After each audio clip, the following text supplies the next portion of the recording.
Alright gamers, it's finally happened. I got first place at today's Extravaganza, and I am so happy about it, because I basically went all out for this deck. I had to get like a lot of short-term trades done. I got them done really short notice, and I'll get to shoutouts for those people who went down the road. There's been a lot of work gone into this deck, but I got first place at the January 24th, 2021 Yugioh Extravaganza.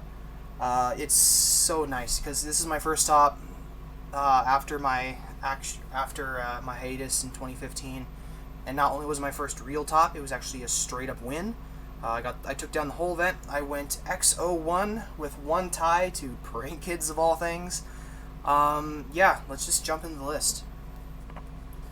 So if you've seen my deck list for Invoked Eldlich in the past, you'll notice quite a few differences. Mainly that there's not the spicy tech, unfortunately. I had to cut it because of consistency issues, and I finally picked up something that would just straight up replace it, and it helped with the consistency a ton, but we'll get to that in a moment. 2 Golden Lord, you don't really want to see 3, and you definitely don't want to open multiples in your first hand, because it just is dead as hell after getting it in the grave the first time, so it's really important just to play 2. I did get hit with double Cycle Reader today, but I did manage to win that game somehow with just invoked cards. So yeah.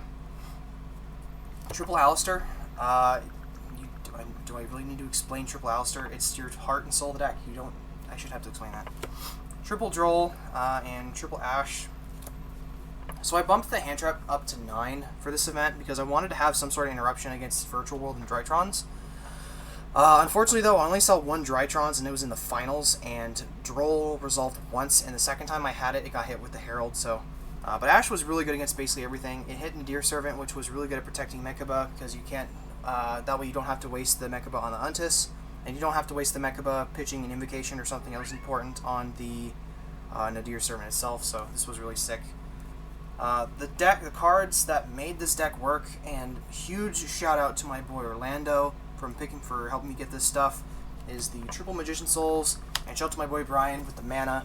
I was playing Rainbow Neos in Neos Fusion in the previous build, and it was cheeky for what it was. Is that the idea was that you would use Triple Neos Fusion because you don't have the same restriction on it as you do with Red Eyes Fusion, where you can't summon for the turn, but with the Neos Fusion you can activate the effect after you've done all your Eldlich and Invoked plays.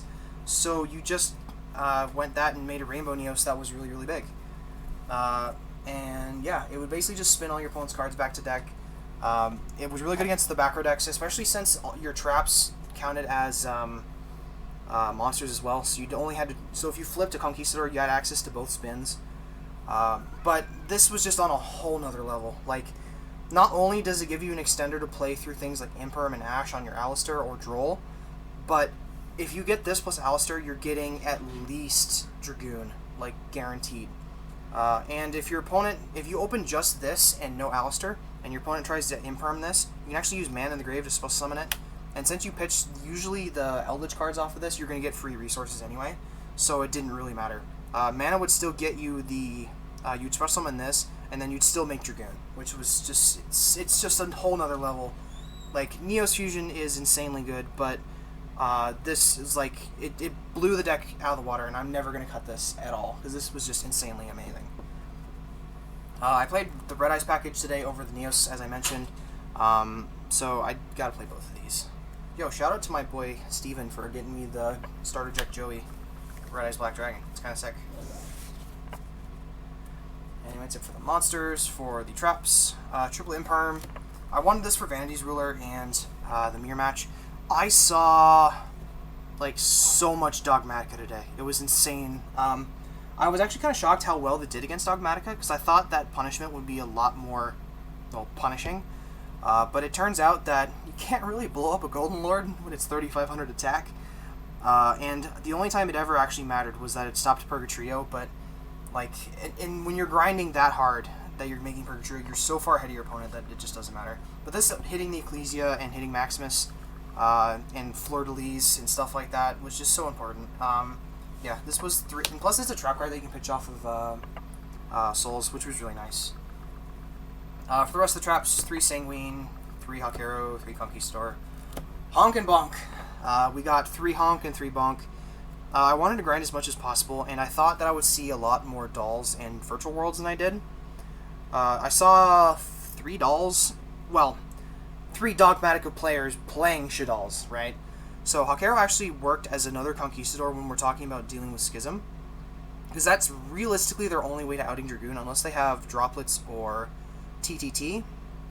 Because this can hit the App Cologne out of their graveyard before they banish it off of Schism, and this can just blow up Schism. But that's really the only card in that deck I'm super worried about, just because it's non-targeting removal that deals with Dragoon. And Dragoon was kind of like... It was basically your plan B, but it was like, let's be real here, it's plan A. For spells, Triple Meltdown, Terraforming. For standard, you want to see as many Alistairs as possible. 2 Invocation, because every good Invoked player always draws it anyway, so you don't need to play the 3rd. Smile. Triple Curse Land, it's a Rhoda, like I don't really need to explain this. And it's also recoverable off a Barricade Board Blocker, which came up a ton today. Not only because Meltdown was a field spell that can recur it, but this also was recurable because you were making Barricade Board Blocker usually with a Golden Lord, so this would trigger at the same time.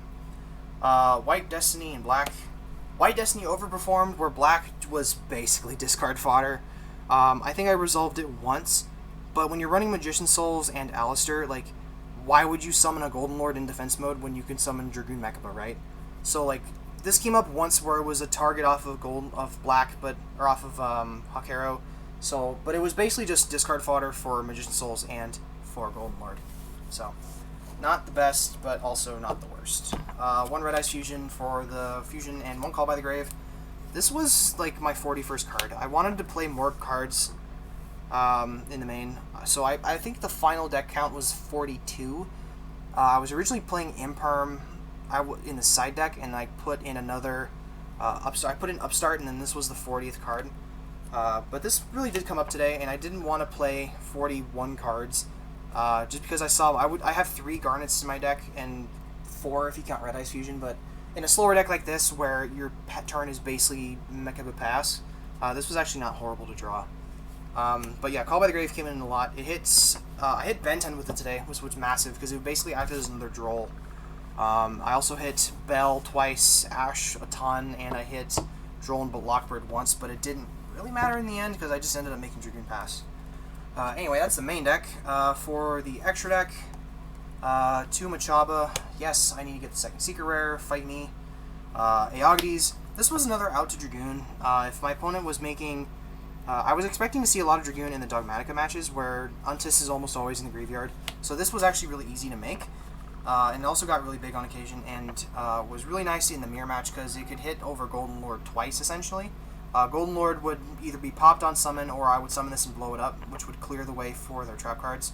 And that was really nice, and it got really big. I played Raijin today. I made it once when I needed more damage for game. So, like, to be honest, the only really reason I played this is because my boy Alex was running the Tri-Brigade deck that makes Barrier Statue, and I lost to it twice in my previous locals and stuff, so I just wanted to have it as an option because everyone's playing Droll this format anyway, so it was nice that it came up. Purgatrio, this came up slightly less now that I'm not playing Almirage, but it still comes up enough that you want to play it at 1, especially when your opponent is going it's so satisfying when your opponent puts 4 defense mode Drytrons on the field and you just go brrr, get rid of all 4. It's like instant OTK. It's like back in Striker format. When people that didn't know what this card does, I would just swing directly with it, and then they would flip Scapegoat, and then just give me game for free. Anyway, but that comes up, and it gets really big, and can help out Dragoon. Caliga, did make this once all day today. I think I pitched it off of Maximus once, and just it never came up again. This is probably the card that's the most flexible to cut with Raijin. If I were to cut it for something, I would probably cut it for another Verte, just because everyone and their mother blows up Verte with Punishment or Trenchal, so this would just come up more. Dragoon, as I said, this thing is basically a secondary boss monster, and it's a finisher. You make it in the turn 1 kind of often. It's basically when you opened Magician Souls plus any other normal summon, like a hand trap or something, and you just make this with the Verte. For the Link monsters, we played Phoenix Unicorn, standard removal, Verte for the Dragoon, Barricade Board Blocker. This was like the secondary Link 2 for the deck that was able to manage resources a lot better. You can get back things like Meltdown and another card in the side deck that I'm playing.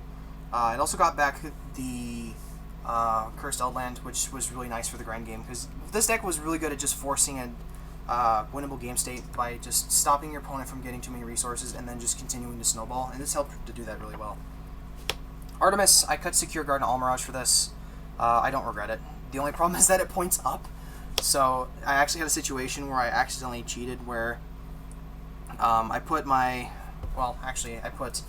this thing underneath it, thinking that this pointed down because I'm so used to Almirage pointing down. But it was fine. It was a repairable game state, so I didn't cheat. Smile. This came up with, like I said, it came up earlier today, but it was nice to make this instead of the Link Haribo when you're playing the Magician Souls, because you'll sometimes have reason not to make Verte, believe it or not. Either if you don't draw it or you don't draw another extender, or you just don't have access to Verte, like if you're locked into oh goodness, what's it called? Oh, boogers, what's it called? Oh, whatever. It came up where if you make Verte... Oh, the reason why is because I got hit with Lithosagem once in my previous event, so I just decided to keep this as a one-of. And it was nice that I could send it off of Maximus as well, which came up. And then the one Link Spider, that way you can turn your trap cards into effect monsters for Verte. Side deck, this is the spot that actually changed a lot, and I think I need to work on it a little bit. So, Nibiru was at 3 in the side. I sided this in once all day against Prank Kids, and I drew 2 of it, and I resolved both of them, but the problem was that, one, we went to time, so, yeah. I lost, so that was my only loss all day well, it wasn't even a loss, it was a tie. I got game 1, game 2, he tied it. So yeah. 3 Lancia.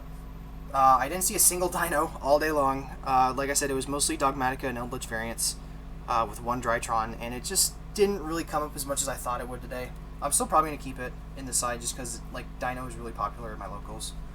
2 Kaiju. This is going to come out like deadass. I might put in Lava Golem because... So here's the thing, right? I was really terrified of going against Dragoon because this deck has no real main deck outs to Dragoon that doesn't involve getting into your extra deck. And the only main deck out is like a really cheeky play you can do with Golden Lord, where you can bait out the attack or the negate by either pitching it or using the effect Engrave, because it doesn't gain the attack when it's in grave. Or the Dragoon doesn't negate the attack when it negates something that's in the grave. But I wanted to have more outs to Dragoon that wasn't just like situational extra deck cards that easily get negated. So I wanted to put in these, and I'll probably cut them in the future because I saw more times when I wanted to see Lava Golem over this thing because I wanted to clear more than just 1 card. Like against Drytrons, it didn't come up, but I could have gotten hit with like Ultimateness Vanity's Ruler or Ultimateness plus the other Herald Link 2, and this would just be a lot worse than that. Triple Dark Ruler. This is the one that overperformed today. Against Drytron, this was really good. Against the Zodiac matchup where my opponent went Zeus into the back row. I was able to grind with the back row, but the Zeus was the hardest part, so this was nice to come in. Harpy's Feather Duster, because it's the best spell and trap card removal in the game. And I opted not to play Cosmic. In hindsight, I probably should cut the Gamma Seals for it. But I opted to play 3 Mystic Mine in the side. So here's my thought process for this. It's an absolute blowout against Dino, because they more or less don't main deck any outs to it. And they don't expect you to play it because no one in their right mind is playing it this format, because every deck in the format has a main deck out. You know, there's Conquistador, there's, what's it called? Everyone's playing Cosmic, Harpy's Feather Duster's at 1 now. So there's a lot of ways for people to just play around it. And the formats are really slow. So this blew out against Dino. Again, didn't see it against Dino, but I did see it against Zodiac a lot. And this was basically an easy out to either Trident or baiting their back row with like Conquistador. But what really was nice was that this deck does not need to play around Mystic Mine as much, because all your cards that summon multiple cards are like your Golden Lands and Sanguine. So most of the time you only have 1 monster on the field anyway, especially going second. You'll just Mystic Mine, and it's either it either baits a negate or it's a cold wave. Plus it's recurable off of Barricade Board Blocker, and it, like, the 3 of them coming in really came in clutch today. Like, with Terraforming, it's 4 copies, and it's super recyclable. Yeah, so that's basically the deck list. Like I mentioned, there's a few changes I do to the side deck. The main deck I think is really solid, except for maybe the black, but even then I wouldn't really know what to cut for it. So by the time you see this, I will be actually doing an interview with Pack over at his channel. I don't know if he's going to post it on YouTube or not, but I assume he is. I've also posted the deck list for MCL40 to look at and for Midwest Gaming to look at, so if you guys are here, please from those guys, put a thing in the comments saying that you were here for that. I hope you guys enjoyed. One thing I do want to do, though, is that I'm hoping there's a lot more people that are coming over to see this list specifically for the win. So I genuinely want to hear what you guys think in the comments. I look at almost every single comment I get. Of course, I can't get everybody, but I do try to look at all of them. I love deck building in Yu-Gi-Oh, so it's like, it's really nice to actually craft and do card theory with you folks. So please let me know what you guys think, or if any changes you might make, or if you play this deck and you have any other spicy techs like Rainbow Neos. Anyway, I hope you guys enjoyed. See you later.